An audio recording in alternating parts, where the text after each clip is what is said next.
Bonjour à tous et bienvenue pour cette nouvelle vidéo. Aujourd'hui, je vais vous raconter 10 anecdotes sur la trilogie Retour vers le futur. Alors commençons tout de suite.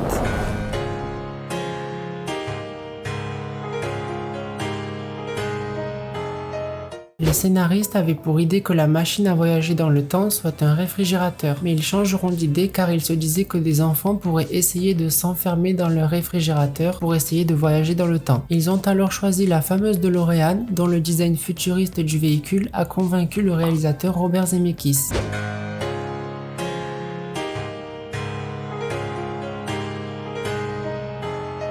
Dans les premiers scénarios, le chien de Doc Einstein devait être un chimpanzé, mais le président d'Universal Studios disait que les singes ne fonctionnaient pas au cinéma, c'est pourquoi Einstein devait un chien.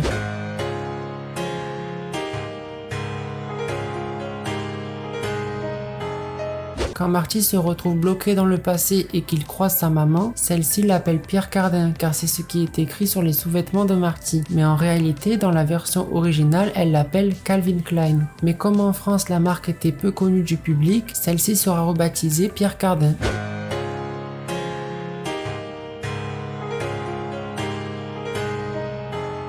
Dans le générique de début de Retour vers le futur, le plan sur toutes les horloges est en fait un hommage au film La machine à explorer le temps, sorti en 1960, qui débute de la même façon.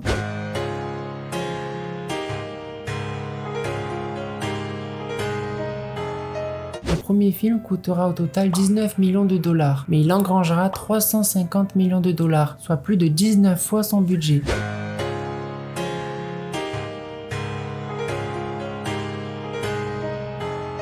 Vous l'avez peut-être remarqué, dans Retour vers le futur, il y a de nombreux placements de produits, dont Pizza Hut, Pepsi, Nike, Black & Decker, Texaco, 7-Eleven, et par conséquent, le film fait partie des films avec le plus de placements de produits. Certains labels ont exigé un droit de regard sur la manière dont les produits seront présentés. Le réalisateur Robert Zemeckis dira « C'est comme si vous aviez un producteur en plus ». Et le scénariste Bob Gale prit une décision et dira « Je ne prendrai jamais plus l'argent des marques car vous perdez le contrôle créatif de votre projet ».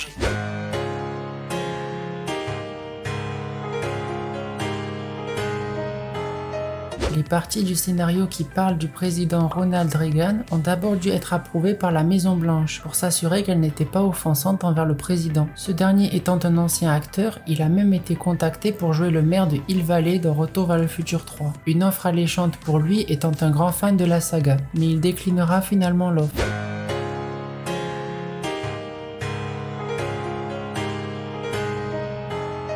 En 1991, une attraction Retour vers le futur nommée Back to the Future The Ride a vu le jour dans le parc Universal Studios Floride, puis en 1993 dans le parc Universal Studios Hollywood et enfin en 2001 dans le parc Universal Studios Japan. Cette attraction était en fait un cinéma dynamique où l'on pouvait voir une aventure à travers le temps à la poursuite de Biff Tannen. Cette aventure constitue une mini-suite au troisième film. Malheureusement, à Universal Studios Floride et à Universal Studios Hollywood, l'attraction a été remplacée par The Simpsons Ride, et à Universal Studios Japan, elle a été remplacée par une attraction moins moche et méchant.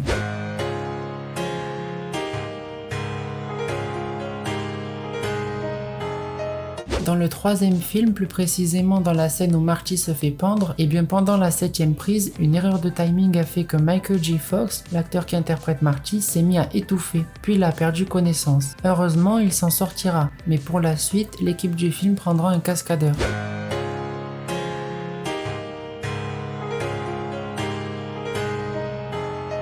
Il y aura une série animée Retour vers le futur en 1991. Et d'ailleurs, dans la version originale, c'est Dan Castellaneta, notamment connu pour prêter sa voix à Homer Simpson, qui joue le rôle de Doc. Quant à Christopher Lloyd, l'acteur de Doc, on pouvait le voir au début et à la fin de chaque épisode.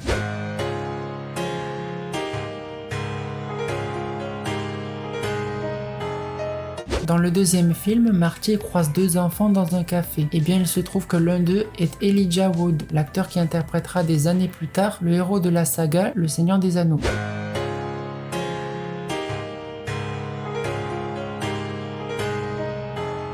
Le premier acteur à incarner Marty McFly n'est pas Michael J. Fox, mais Eric Stoltz qui a été choisi par l'équipe du film. Mais à la base, il voulait bien Michael J. Fox, mais ce dernier jouant dans la série Family Ties, la chaîne NBC refusa de le laisser jouer dans le film. Alors après 5 semaines de prise de vue avec Eric, l'équipe du film décide de se séparer du jeune acteur. Le réalisateur Robert Zemeckis dira que le professionnalisme de Eric n'était absolument pas remis en cause, mais les traits comiques du jeune acteur ne correspondaient pas exactement avec ce qu'il avait écrit avec Bob Gale. C'est alors en urgence que l'équipe du film parviendra à trouver un accord avec la chaîne NBC pour libérer Michael J. Fox tout en continuant de jouer dans la série Family Ties, ce qui vous en doutez sera très difficile pour l'acteur. Mais il dira qu'il continua car il avait dit qu'il le ferait. C'est la fin de cette vidéo, merci beaucoup de l'avoir regardée. D'ailleurs j'ai vu que la dernière vidéo sur l'histoire de Spider-Man avait l'air de vous plaire, donc merci beaucoup. Et je vais essayer de sortir une vidéo toutes les 2 semaines. Si vous avez aimé la vidéo, n'hésitez pas à me le dire en commentaire et surtout dites-moi les anecdotes que vous ne connaissiez pas. Sur ce, je vous dis à la prochaine vidéo.